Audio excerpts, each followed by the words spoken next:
अस्सलामुअलैकुम, welcome back to my channel. तो आज हम 9th क्लास का चैप्टर नंबर 2 कवर करने जा रहे हैं। तो जल्दी से हम अपना चैप्टर स्टार्ट करते हैं। पैराग्राफ वाइज जो है मैं आपको बताऊंगी। बैकग्राउंड एंड फैमिली, सबसे फर्स्ट पैराग्राफ में जो है उनके बैकग्राउंड एंड फैमिली की बात हुई है। शाह लतीफ़ की फैमिली के असलाफ अफ़गानिस्तान से आए थे। कुछ हिस्टोरियंस के मुताबिक उनके वालिद सैयद हबीब शाह मतियारू अफ़गानिस्तान से सिंध के इलाके भैनपुर आए थे ताकि बुज़ुर्ग बिलावल से रूहानी फ़ायदा लें।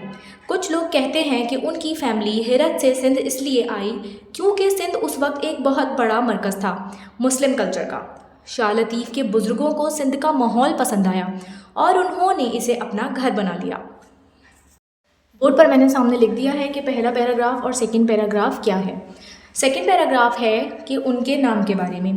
तो 1742 में शाह लतीफ़ ने अपना घर छोड़कर एक माउंट मतलब भिट पर रहने का फ़ैसला किया जो उनके गांव से थोड़ा दूर था। भिट जो है माउंट को सिंधी में बोला जाता है।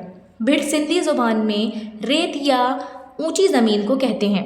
क्योंकि शाह लतीफ़ ने ज़िंदगी के ज़्यादा हिस्सा इसी माउंट पर गुजारा, लोग उन्हें भिटाई यानी भिट का बुज़ुर्ग या सेंट कहने लगे। आज तक वो शाह अब्दुल लतीफ़ भिटाई के नाम से मशहूर हैं। नेक्स्ट उनकी पहले की ज़िंदगी और पढ़ाई के मामलात से है। शाह भिटाई 1689 में 14 सफ़र को 1102 हिजरी में हाला हवेली नाम के छोटे गांव में पैदा हुए। ये इलाका भिट शाह के करीब है। उनका बचपन सिंधी कल्चर के गोल्डन एज में गुजरा। उनके पहले उस्ताद अखुंद नूर मोहम्मद भिटाई थे, लेकिन वो ज़्यादातर सेल्फ एजुकेटेड थे, मतलब उन्होंने पढ़ाई जो है वो ज़्यादातर खुद की थी। नेक्स्ट पैराग्राफ है उनकी यूथ के बारे में।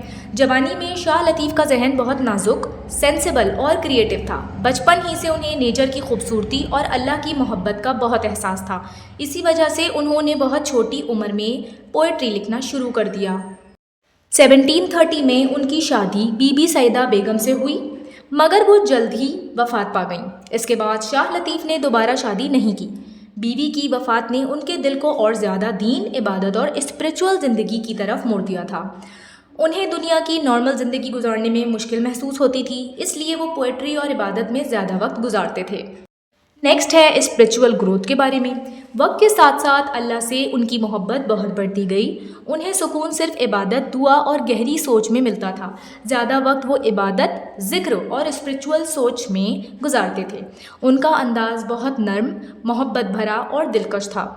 जो भी उनसे मिलता उनके रवैये से बहुत मुतासिर होता। इस तरह उनके फॉलोअर्स रोज़ बरोज़ बढ़ते रहे। नेक्स्ट है death and remembrance. Shah Abdul Latif Bhittai 1752 में उसी माउंट पर वफ़ात पा गए जहां वो रहते थे। रिवायत के मुताबिक उन्होंने वसीयत की थी कि उनकी वफ़ात के बाद तंबूरो 3 दिन तक लगातार बजाया जाए। जब तीसरे दिन तंबूरो खामोश हुआ, लोगों को समझ आया कि उनकी रूह दुनिया से रुखसत हो चुकी है। तंबूरो जो है वो एक इंस्ट्रूमेंट है म्यूज़िक का। उनके दोस्त शाह अब्दुल सत्तार ने उनके ऊपर एक खूबसूरत श्राइन बनवाया जो आज भी उनकी पाक ज़िंदगी और स्पिरिचुअल अहमियत की निशानी है। उनकी तमाम पोइट्री को शाह जो रिसालो के नाम से जमा किया गया।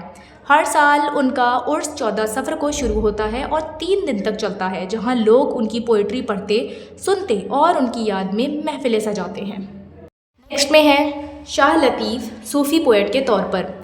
शाह लतीफ़ असल मायनों में एक सूफ़ी, बुज़ुर्ग शायर और अल्लाह का बंदा थे। उनकी पोइट्री में सच्चाई, प्यार, रोशनी, इबादत और इंसानी दर्द की आवाज़ मिलती है। वो आम लोगों की ज़ुबान में उनके मसाइल और जज्बात को बयान करते थे। उनकी पोइट्री के टॉपिक्स ये थे: सिंध के शहर और इलाके, मुसाफिर और सफ़र की मुश्किलात, समंदरी सफ़र और सेलर्स, नेचर की खूबसूरती, अल्लाह से स्पिरिचुअल मोहब्बत।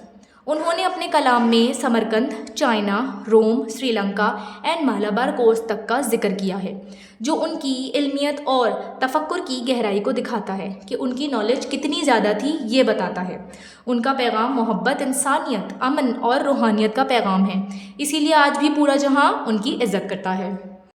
तो ये था हमारा चैप्टर। मैंने पॉइंट सामने इसलिए लिखे हैं ताकि जब भी आप रिवाइज़ करने बैठें तो आपके सामने ये हेडिंग्स आएँ और इन्हीं हेडिंग्स में जो भी कंटेंट जो भी मैंने आपको पढ़ाया है उसी से सवाल आते हैं।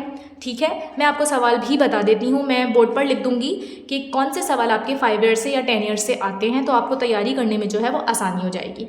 ठीक है।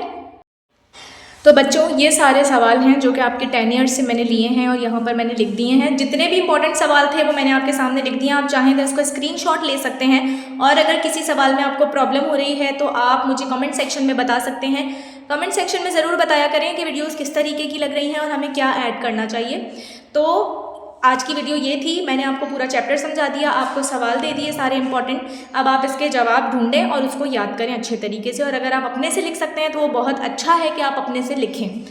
तो चैनल को ज़रूर सब्सक्राइब कीजिएगा और बेल आइकन को ज़रूर प्रेस कीजिएगा और हमारे चैनल को आगे फॉरवर्ड ज़रूर किया करें ताकि और भी बच्चे इससे फ़ायदा उठा सकें।